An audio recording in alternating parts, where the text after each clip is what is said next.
Bonjour à tous, on est ravis de vous retrouver pour ce nouveau numéro de 7 PM après-vente. Bonjour Didier Jobard. Bonjour Jean-François. Nous allons consacrer ce rendez-vous à une profession qui vit des heures difficiles. Il s'agit de la carrosserie réparation. Le secteur, on le sait, est pris en étau entre une sinistralité qui est en baisse de 10 à 15% depuis le début de cette année et une course effrénée par ailleurs des assureurs à la réduction du coût des sinistres. Alors, comment la profession s'adapte-t-elle? Eh bien, on va en parler avec nos invités. Fabien Guimard, vous êtes le responsable du réseau AD Carrosserie, un réseau précurseur, un réseau d'enseignes précurseurs. Est-ce qu'aujourd'hui, on peut dire que votre réseau connaît des défections d'entreprise dues à la crise? Alors tout d'abord, bonjour à tous.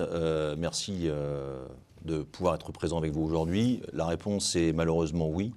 On se comporte plutôt bien sur un marché qui, je crois, sauf erreur sur les chiffres, annonce dans la réparation automobile au sens large 14 000 défaillances en 2013, 2 fois plus qu'hôtellerie-restauration, en passe de rattraper le domaine du bâtiment, 14 000 défaillances sur 69 000 au total. Donc on est sur un marché de la réparation qui est globalement sinistré. On va rentrer dans le détail. On va passer à Sylvain Giraud qui est à vos côtés. Bonjour. Bonjour messieurs. Vous êtes administrateur de l'ANEA, c'est l'Alliance nationale des experts automobiles regroupant 150 cabinets en France. 550 cabinets en France. Vous êtes vous-même à la tête de cabinets à Poitiers, Châtellerault, Tours ou encore La Rochelle. Vous avez tenu votre congrès le week-end dernier. Quelle est l'humeur chez les experts? Est-ce que c'est combatif ou est-ce qu'on est plutôt résigné? Il va de toute façon falloir revoir un peu le modèle économique, c'est clair. Hein, le marché est tendu, on est sur un marché mature. On va dire que tous les indicateurs ne vont pas forcément dans le bon sens. La campagne sécuritaire, on va dire bon, de toute façon on ne reviendra pas en arrière. Hein. La technologie automobile va de toute façon faire en sorte qu'on ait de moins de sinistres. Donc par conséquent, effectivement, il faut revoir un peu le schéma habituel. On a des connaissances techniques et juridiques. Donc il y a des marchés qui n'ont jamais été explorés, hein, notamment le particulier. Donc il y a des perspectives aujourd'hui qui... On va y revenir. Patrick Nardou, vous êtes président de la FFC Réparateur et vous êtes patron de 2 carrosseries dans le Bordelais. La pression des assureurs, qui était le deuxième facteur de problème de ce secteur, est-ce que vous la ressentez au quotidien d'une manière différente des années précédentes? Est-ce qu'elle s'accroît? Bien évidemment qu'elle s'accroît, on le ressent déjà depuis un certain nombre d'années. C'est simple, nous on la ressent au travers des experts qui nous visitent tous les jours. C'est de plus en plus compliqué. Voilà, obtenir le juste prix d'une réparation, on voit bien que l'expert n'a pas les mains libres pour pouvoir faire son métier et de là, nos relations se compliquent. Éric Devaux, c'est à vos côtés. Bonjour. Bonjour. Directeur général de JIPA Group, organisme d'études présent internationalement sur le secteur de la prévente auto et aussi sur le comportement de l'automobiliste. Est-ce que le consommateur est aussi exigeant avec le carrossier qu'avec son garagiste ? Oui, tout à fait. Bonjour à tous. Oui, tout à fait. Le consommateur est exigeant, il a raison de l'être. Il est exigeant avec un avantage très fort pour les carrossiers, c'est que le consommateur est capable de juger une partie de la qualité de la prestation. Quand un consommateur quitte un réparateur, il dit « j'espère que ça marche ». Quand il récupère sa voiture à la sortie d'une intervention carrosserie, il peut en grande partie constater la qualité de l'intervention. Oui, visuellement au moins. Visuellement. Mais quand il lève son capot suite à une intervention mécanique, est-ce que la réparation est bien faite ou mal faite? Il ne le sait pas. Voilà. Donc ça, c'est déjà un point très positif pour le consommateur vis-à-vis du professionnel, c'est que déjà, il a un certain plaisir à récupérer sa voiture restaurée, réparée, alors qu'il n'y a aucun plaisir à récupérer sa voiture à la sortie d'une révision. Absolument. Oui, et pourtant, l'automobiliste ne va pas chez le carrossier comme chez le garagiste. Il y va en général contraint par un choc, par un accident. Est-ce que vous avez d'ailleurs des chiffres à nous donner sur la part du marché hors assurance et sous-assurance? Alors, c'est effectivement un sujet très intéressant. Dans les études JIPA qu'on réalise sur l'ensemble de la France auprès de l'ensemble des consommateurs, on s'aperçoit qu'il y a quasiment 1/5 des conducteurs qui, tous les ans, nous signalent avoir été soumis à un accident ou à un choc. Donc, 1 sur 5. 1 sur 5. Donc c'est énorme. Tous c'est les un ans. potentiel énorme. Un accident plus ou moins important, avec des consommateurs qui sont ou pas assurés tout risque ou au tiers, et avec des réparations qui sont ou pas effectuées. Et ce qu'on mesure dans nos enquêtes JIPA aujourd'hui, en confondant à la fois dans l'ensemble, dans la base, à la fois les accidents et les chocs qui sont parfois bénins, mais qui, pour les réparateurs, sont un potentiel important, on constate aujourd'hui que déclarés par le consommateur, seuls 39% des chocs ou accidents sont réparés. Et je ne parle même pas de l'intervention de l'assurance, là. Ça veut dire qu'on a 61% des chocs ou accidents qui ne sont pas réparés. Parce que la voiture n'est pas réparable, c'est peut-être une bonne raison. Aussi parce qu'on laisse filer. Aussi parce que peut-être que l'offre, finalement, n'incite pas le consommateur à réparer un choc bénin. C'est un chiffre qui est en augmentation, ça? Vous pouvez le mesurer par rapport à des C'est un études choc qui est précédentes? relativement constant. Peut-être que les gros chocs on aura l'occasion certainement d'y revenir, sont pas en progression parce que contraintes, limitation de vitesse, etc., etc. On sait que les accidents ne sont pas en augmentation. Mais il y a, et c'est une bonne nouvelle pour l'ensemble de la profession, un potentiel de chocs à réparer qui ne le sont pas aujourd'hui, parce que probablement l'offre doit être optimisée vis-à-vis du consommateur. 61% des chocs ou accidents ne sont pas réparés. Et je ne parle pas de prise en charge, uniquement de chocs déclarés par le consommateur. Alors, cette fameuse loi Hamon qui prévoit que l'automobiliste peut désormais, dorénavant, choisir son carrossier. D'abord, est-ce que c'est entré dans les faits? Vous avez des clients qui viennent vous voir en vous disant je vous ai choisi, en quelque sorte. Avant que le client vienne nous voir, bien sûr qu'il va falloir que l'on communique. Ouais. Nous avons un gros effort à faire sur la communication de cette loi. Mais elle est entrée en vigueur. Mais elle est entrée en vigueur. Il reste le décret d'application qu'il nous faut peaufiner. Mais oui, c'est une loi qui est votée aujourd'hui. Pour vous, c'est un espoir, cette loi? Vous y croyez? Est-ce que le client va véritablement choisir son carrossier? Parce que jusqu'à présent, c'est l'assureur qui choisissait pour lui. Alors pour nous, c'est plus qu'un espoir, c'est un aboutissement. La Fédération française de la carrosserie a travaillé pendant 8 ans pour obtenir ceci. Parce que le consommateur, il ne faut pas oublier que le consommateur, dans notre organisation, il a le choix, il a le droit de choisir.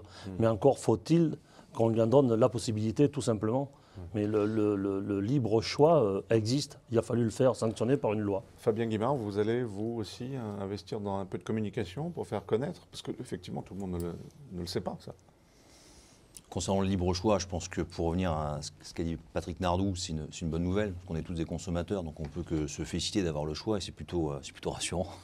Après, derrière, je pense que il ne faut pas oublier aussi que le consommateur a aussi ses habitudes de consommation et des choix à faire. Et nous, ce qu'on pense aujourd'hui, c'est qu'on a communiqué par le passé, à travers la FEDA et autres. Aujourd'hui, on communique beaucoup. On a fait surtout un grand plan média qui a été renforcé depuis 2012-2013, qui se poursuit en 2014, sur les grands médias, sur les nouveaux supports digitaux, justement pour mettre en lumière en fait, les réparateurs indépendants fédérés sous notre enseigne. Mais d'autres le font également de manière très importante au niveau des réseaux.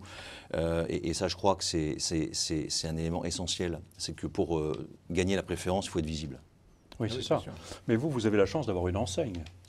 Une enseigne reconnue, nationale, de 605 carrosseries. Donc ça commence sans compter les 1200 garages d'experts. D'accord. Vous pensez que le client va dire « Ah bah oui, tiens, j'ai eu un accident, je vais demander d'aller à la décarrosserie ». Il ne va pas y aller comme ça quand même. Non, naturellement. Par contre, s'il a le choix dans un périmètre, je pense que le fait de faire son propre choix, ou même ce choix est, imaginons demain, un choix multiple, en disant on vous donne 3-4 réparateurs dans votre zone, madame, vous avez le choix d'aller où vous souhaitez. On pense que l'association entre une stratégie d'entreprise adossée à une enseigne nationale peut avoir du sens pour le réparateur indépendant, par rapport, bien sûr... Sylvain Giraud, ça va changer des choses? Constructeur. Ça va évidemment redistribuer un petit peu les cartes, mais il faut savoir que les carrossiers de tout temps ont demandé du volume en contrepartie de remise. Donc ça, c'est aussi une réalité. Donc effectivement, je suis sur le bord de la route, j'ai besoin de clients, je fais effectivement une remise substantielle. En revanche, amenez-moi du volume. Oui. Donc effectivement, tout ça a participé, on va dire, à orienter les propriétaires donc avec un véhicule accidenté, sachant que les assureurs sont aujourd'hui quand même, et étaient hier, extrêmement prudents. C'est-à-dire que vous appelez, vous faites une déclaration, on vous conseille effectivement un garage agréé, Mais par précaution, il vous propose, en général, sur le périmètre de votre lieu de travail ou de votre domicile, 2, 3, 4 carrosseries agréées. Ouais. Il est rare aujourd'hui que les assureurs s'aventurent pour dire allez chez un tel, puisque de toute façon ça va être la Lali, ça va être des cris d'orfraie et en plus risque de peut-être d'assignation. Donc de toute façon, les assureurs sont aujourd'hui extrêmement prudents, extrêmement prudents. Mais vous, expert, vous êtes, j'allais dire, le tampon entre l'assureur et le client. Non, mais nous, on est là. Vous ne pouvez pas intervenir sur ce choix. Nous, on n'intervient pas sur ce choix. Nous, on intervient. Vous intervenez une fois que le choix est fait. On intervient une fois que le choix est fait, effectivement. Donc, on se déplace chez le réparateur, qui a été choisi par le propriétaire du véhicule, influencé ou pas par l'assureur, influencé ou pas par une campagne marketing du réparateur. Et à partir de là, nous, on vient là pour évaluer les dommages. Donc, avec 3 considérants. C'est la maîtrise des coûts, mais in fine, c'est bien pour le client final, puisque c'est bien le client final qui va payer sa cotisation d'assurance.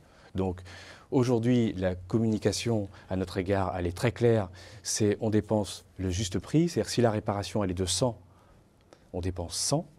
C'est pas 110, c'est pas 80 non plus, parce que mais vous subissez pas la pression des assureurs, même experts indépendants, pour que le coût de ce sinistre passe à 90 plutôt qu'à 100 ? Aujourd'hui, les assureurs sont sur un marché qui est extrêmement concurrentiel. Donc il y a 25 ans, vous étiez assuré de génération en génération chez le même assureur. D'accord ? Aujourd'hui, ils sont sur un marché extrêmement concurrentiel, ils ne veulent pas de vagues. Ils sont concurrencés par leurs propres concurrents directs, je dirais, assureurs donc. Avec Internet, maintenant, on élargit les frontières, donc on passe l'hexagone. Et les banques également leur font évidemment un gros tort, puisque de toute façon, vous achetez une voiture. Et lorsque vous achetez une voiture, vous avez au moins 3-4 propositions d'assurance. Vous avez le concessionnaire qui vous fait une proposition. Vous avez le banquier qui, après le financement, va vous proposer une assurance. Donc le marché est tellement concurrentiel que, pour faire simple et pour imager, ils ne veulent pas de vagues. Donc si la réparation elle est de 100, on dépense 100. Et ce n'est pas 120. Et le fait, c'est que nous, on n'a pas de marge arrière. Donc ce n'est pas la peine de dépenser 90 ou 80. Il y a quand même une grosse tendance, on le voit avec les plateformes type Nobilas, Capsoto et autres, à vouloir baisser le coût du sinistre. Donc sur quoi on intervient ? Vous, experts, est-ce que vous êtes toujours vraiment aussi indépendant pour pouvoir dire c'est ça qu'il faut faire sur la voiture, et ça coûte tant ? Vous ne m'avez pas laissé finir tout à l'heure. Il y a 3 considérants pour faire notre métier. C'est la maîtrise des coûts, parce que c'est le client final qui paye. C'est les règles de l'art, parce que c'est encore le client final qui paye. Donc il veut récupérer, vous évoquiez le côté esthétique et la carrosserie impeccable. Donc c'est les règles de l'art. Donc nous, on doit faire en sorte que le propriétaire récupère le véhicule tel qu'il était avant sinistre. Et ensuite, c'est, on va dire, notre casquette sécurité routière. Est-ce que le véhicule a des pneus endommagés ou pas ? Voilà. Donc on est sur ces 3 considérants. Maintenant, vous avez fait une remarque qui est intéressante. Vous évoquez des réseaux, vous évoquez Capsoto ou autres. Il y a des accords qui sont pris avec des réparateurs, il y a des remises qui sont accordées, il y a des services supplémentaires qui sont accordés. Je vois ici ou là que les carrossiers... Ou exigés. Le problème, c'est que, je pense que le carrossier est encore maître chez lui. Donc j'entends ici ou là qu'on va maintenant chercher la voiture accidentée chez le propriétaire du véhicule pour lui amener un véhicule de prêt. Quand est-ce que le carrossier va réparer la voiture chez le propriétaire du véhicule ? Mais moi, on m'a toujours dit qu'il n'y a pas de modèle économique où il y a un cadeau. Il n'y a pas de cadeau. A fortiori, s'il n'y a pas de marge. Donc, à un moment donné, il faut bien qu'il y en ait qui payent. Non, mais ça veut dire que la relation, du coup, derrière, peut-être qu'elle va devenir biaisée pour nous. Parce que nous, je me répète, on est là sur des considérations techniques. Mais on n'a pas intérêt, de toute façon, à mettre le feu, puisque aujourd'hui, je me répète, les carrossiers sont pas des enfants de la dernière pluie. Donc de toute façon, s'il y a un problème, ils vont contester auprès du propriétaire du véhicule, ils vont contester auprès de l'assureur. L'assureur, il ne veut pas de vague. Donc nous, on doit maîtriser les coûts. Si c'est 100, on dépense 100, sans faire de bruit. Monsieur Nardou, vous êtes d'accord ? Vos relations avec vos experts locaux, ça se passe comme le dit Monsieur Giraud. Juste une parenthèse, moi je parle des généralités. Ne me sortez pas un exemple ici ou là, on est d'accord. Non, mais pas de... Oui. Bon, déjà, ça va mieux, c'est la généralité. Et c'est presque même le monde des bisounours. Non, ça ne se passe pas tout à fait comme ça. Notamment, comme l'orientation, on sait très bien que quand le client appelle, un grand pourcentage de fois, le client est orienté. C'est en dernier lieu que souvent on lui donne la possibilité d'aller chez le réparateur de son choix. Ça se passe comme ça. Première question, vous m'avez demandé si j'étais optimiste. Oui, bien sûr. Pourquoi? Parce qu'il n'y a pas que les carrossiers qui sont concernés. Aujourd'hui, ce sont les mutuelles de santé, ce sont les opticiens, ce sont les professions du bâtiment qui sont concernées aussi. Donc, il ne faut pas voir ça avec l'esprit d'aujourd'hui, mais il faut le voir avec l'esprit de demain. Je pense qu'effectivement, le consommateur sera de plus en plus informé. Il sera, bien sûr qu'il n'y aura pas que le carrossier pour l'informer. J'entendais vos confrères du CNPA, pour ne pas le citer, M. Levaillant, qui se plaignaient vraiment de la pression accrue et de certaines conditions drastiques qu'imposaient les assureurs aux carrossiers. Il prenait l'exemple du véhicule de remplacement, où on lui proposait royalement 20 € par semaine, alors que personne ne trouve à louer un véhicule 20 € par semaine. Est-ce que vous sentez ça sur le terrain, vous aussi, je suppose? Mais bien sûr, tout comme le sait l'expert ici présent, il le sait que l'on vit ça au quotidien. Mais bon, le métier est organisé. Effectivement, il a dit on a besoin de volume. Donc, eh bien, l'assureur joue ici un rôle de désorganisation du marché. Il fait en sorte que le carrossier n'a pas le choix et sème la division dans la profession. Et on en arrive à des choses comme ça. Et puis je suis tenté de dire que chez les experts, c'est pareil. Vous avez bien des collègues experts qui sont à bout de souffle de subir cette pression, qui aujourd'hui veulent vendre leur cabinet et ont du mal à le vendre parce que le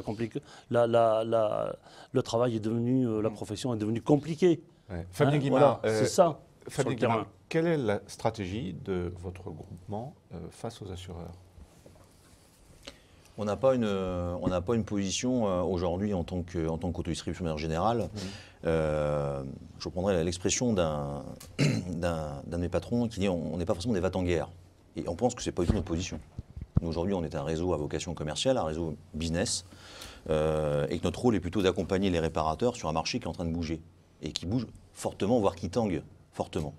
Donc nous, on est plutôt dans un rôle de soutien, d'accompagnement en termes de réseau, d'amener, sous réserve bien évidemment de conformité à certains critères clés, d'amener un ensemble de solutions qui va pouvoir accompagner l'entreprise à faire des choix ou à ne pas les faire.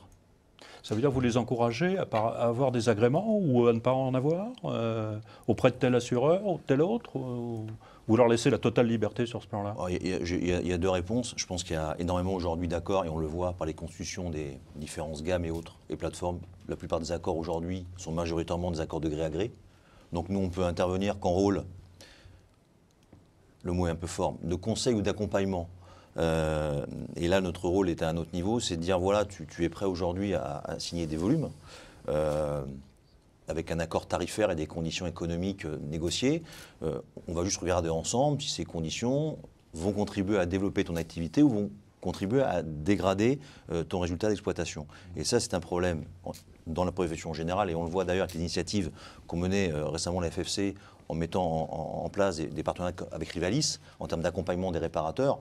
On est vraiment sur le fond, sur le fond du débat, parce qu'on pense qu'en tant que consommateur, et c'est la problématique des assureurs, il faut peut-être un jour qu'on ait toujours des réparateurs pour réparer les véhicules de leurs clients. Ça, il faudra un jour ou l'autre que les assureurs se posent cette question-là. Monsieur Nardou, est-ce que l'agrément, c'est vraiment vital pour vous? Pour moi, chef d'entreprise, pour mon entreprise, c'est pas vital. Je ne suis pas agréé. Je n'ai pas d'agrément. Aucun? Non, aucun agrément. C'est un choix que j'ai fait. J'ai bien d'autres collègues qui ont fait ce même choix et qui vivent plus ou moins bien, mais certains très bien. Pourquoi est-ce que vous l'avez fait, vous, personnellement? Parce que, bon, déjà, je suis agent de marque. Je suis agent Renault. Et puis, parce que je n'ai pas voulu mettre le doigt dans un engrenage où j'ai très bien senti que j'y passerais le bras. Tout simplement. Une perte de liberté, quoi. Voilà, j'ai voulu garder ma liberté. Et je pense que nous sommes des entrepreneurs. Et que sans remettre à un seul client, un seul partenaire, qui va peser chez moi très lourd, ce n'était pas ma conception de l'entreprise. Vous êtes en train de nous dire que toute réparation faite sans donneur d'ordre est plus rentable pour vous? Et bien évidemment. Bien sûr. Et dans quelle mesure? Et pour moi, et souvent pour mon client aussi. Souvent, pour moi et pour mon client, on sait très bien que les remises que l'on consent et les services que l'on fait à la demande de l'assureur, eh bien, il faut bien qu'on se récupère quelque part, quoi. Tout à l'heure, j'ai entendu le gratuit, ça n'existe pas, évidemment. Non, mais bien sûr. Voilà, je suis désolé de vous le dire comme ça. Mais j'ai des tas d'exemples. Je ne sais pas si on va y venir. J'ai des tas d'exemples où, certes, le client de l'assureur, chez le carrossier agréé, c'est pas le client du carrossier. Oui. C'est le Voilà. client de l'assureur. C'est le client de l'assureur. Bien sûr. Donc effectivement, le carrossier s'efforce à correspondre au cahier des charges qu'il a signé avec l'assureur, mais point. Et j'ai des tas d'exemples où le client était en droit d'attendre autre chose sur les conseils que nous, professionnels, on était en devoir de lui amener. Est-ce que le fait de ne pas avoir d'agrément vous a obligé à diversifier vos activités, autrement dit de sortir du cadre du stricto sensu du sinistre? Est-ce que vous avez développé d'autres activités? Alors c'est vrai, comme je vous l'ai dit, en tant qu'agent Renault, bon, j'ai déjà une certaine diversification de mon entreprise puisque j'ai une grosse part de mécanique, dans entretien, réparation, garantie, et je fais de la vente de véhicules neufs et véhicules d'occasion. D'accord. Donc bon, voilà. Monsieur Guimard, la diversification chez vos carrossiers, c'est déjà initié. ça prend quelle forme? Alors il y a plusieurs formes. On a estimé que sur notre profil d'entreprise, on a environ entre 60, 70, 80% de carrosserie, ce qui n'est pas le cas en d'autres réseaux, qui initie une diversification à premier niveau mécanique, qui peut être complètement conforté sur une centaine d'enseignes, presque une centaine d'enseignes au niveau national, et des compétences techniques spécifiques à travers notre programme AD Experts. Donc là, encore une fois, je reviens à tout à l'heure, notre rôle, c'est de l'accompagnement. C'est-à-dire, voilà, tu veux te diversifier. Nous, ce qu'on peut dire simplement, et Patrick Nardou l'a bien compris, parce qu'aujourd'hui, il a une position locale, multi-activité, vente de voitures, mécanique, garantie, services de proximité, etc. On pense que l'entreprise qui est uniquement spécialisée sur l'activité carrosserie, on la regarde avec beaucoup d'attention parce qu'on ne sait pas ce qu'elle sera dans 5 ou 7 ans. C'est extrêmement fragile, oui. Éric Devos, vous nous disiez tout à l'heure, 61% des chocs ou sinistres ne sont pas réparés par l'automobiliste? 61% des chocs ou accidents. Donc ça peut être des chocs bénins ou des accidents plus importants. Ça veut dire que pour l'ensemble de la profession, il y a un marché substantiel à aller chercher. Est-ce qu'il est accessible ou pas? On a souligné tout à l'heure la problématique assurance hors assurance. Ok, c'est un point important. Sur les 39% de chocs accidents réparés, 55% seulement sont pris en charge par l'assurance, 45% sont pris en charge par le consommateur. Parce qu'il est dans la partie adverse ou parce qu'il est assuré au tiers. Donc ça veut dire que l'assurance, c'est une chose, mais le consommateur a quand même un pouvoir important. Surtout que, vous m'avez permis de le répéter, 61% ne sont pas réparés. D'où viennent ces chocs? Sur le parc 0-4 ans, on a tout petit peu plus, moins de 31% des accidents et chocs sur le parc 0-4 ans. Donc des véhicules très jeunes. On a la même proportion sur le parc 5-9 ans. Et on a 40% des accidents sur le parc de 10 ans et plus. Évidemment, la problématique sur le parc 10 ans et plus n'est pas la même. Sur le parc 10 ans et plus, 41% des accidents et chocs, on en a 32% réparés par le consommateur lui-même, qui va aller chercher des pièces à différents endroits, dont la casse, dont des pièces de réemploi, pour réparer lui-même son véhicule. Donc on a globalement un marché assez intéressant pour les différents acteurs qui souhaitent se batailler là-dessus, à condition d'être capable d'adapter son offre pour aller chercher. Comment on va aller chercher tous ces clients potentiels? Il faut déjà s'assurer qu'on a une offre adaptée. Je disais tout à l'heure, 41% des chocs et accidents sur le parc 10 ans et plus, 32% réparés par le consommateur lui-même. Donc c'est loin d'être négligeable. C'est une proportion très très faible sur le parc de moins de 10 ans. Donc sur le moins de 10 ans, ce qu'il faut aller chercher, ce n'est pas le consommateur qui répare lui-même, c'est aller chercher le consommateur qui finalement paye la réparation lui-même. Et au global, je l'ai dit tout à l'heure, c'est 55% payés par l'assurance, 45% payés par le consommateur lui-même. Monsieur Guimard, vous exploitez ce genre de données, vous, pour la stratégie de vos adhérents. Vous leur dites, ben, voilà des chiffres intéressants pour vous, il y a du boulot. Nous avons par le passé mené des communications. Ce qui est toujours compliqué, c'est d'en mesurer les retombées. On a mené des campagnes de communication, on n'est pas seul à avoir fait au niveau des réseaux, sur ce qu'on appelle le fameux Sport Tripper, la carrosserie express, le forfait à partir d'eux. On n'a rien réinventé, on a simplement calqué ce qui se passe aujourd'hui dans les réseaux constructeurs, chez les concessionnaires ou les filiales, où c'est madame, vous avez aujourd'hui un petit bobo sur un véhicule récent, et bien à partir de 49 €, redonnez l'esthétique et le capital à votre véhicule. Voilà. Salon de beauté, quoi. Et globalement, 49 €, c'est la coquille de rétro. Bon. Mais le but, c'est de faire venir, c'est de créer le trafic, vous l'avez bien résumé tout à l'heure. C'est comment on le fait venir. Donc c'est créer le trafic. Donc on pense aujourd'hui, avec pour notre part, notre présence renforcée et notre stratégie d'être de plus en plus présent sur les nouveaux supports digitaux, ça va contribuer sur l'activité carrosserie à trouver des nouveaux canaux de circulation pour le propriétaire qui est par exemple dans la tranche de 0 à 4 ans et qui va dire, parce qu'en plus, il y a une chose qui est formidable, souvent, je ne sais pas si vous l'avez vérifié dans vos études, mais c'est que plus le dommage est mineur, plus l'impression que ça va coûter cher, plus le dommage est grand, plus l'impression que ça ne va pas coûter grand-chose. Remettez-moi un voile sur mon véhicule, on connaît bien cette phrase, donc c'est pas cher. Monsieur Giraud, les chiffres qu'a donné Monsieur Devos tout à l'heure sont pas très encourageants pour vos perspectives de travail. Est-ce que vous réfléchissez, vous, à d'autres voies d'expertise hors les sinistres classiques ? Enfin, moi, je suis un peu d'un avis différent. C'est-à-dire qu'au contraire, il y a des gens qui sont sur le marché avec un véhicule accidenté, certainement perdu, à courir tel ou tel carrossier pour faire réparer la voiture. Et je pense que là, nous, on a un rôle de conseil. Donc moi, je pense que ces chiffres, au contraire, ouvrent des perspectives. Je suis même surpris qu'ils soient aussi conséquents. Donc sur ce point-là, moi, je pense qu'au contraire, ça ouvre des perspectives en partenariat avec des carrossiers pour orienter les propriétaires du véhicule sur une méthodologie. Alors, ça, je ne sais pas si c'est le voile ou le coup de fouet ou le côté esthétique, mais en tout cas, pour leur donner une méthode qui serait la plus économiquement rentable pour eux, je pense qu'on a un rôle à jouer, clairement. Et de lui-même, l'automobiliste ne va pas aller voir un expert pour que l'expert lui dise... Aujourd'hui, non, mais demain... Il pourrait. Aujourd'hui, non, mais demain, s'il y a des actions qui sont mises en place, on a aujourd'hui des connaissances techniques et juridiques.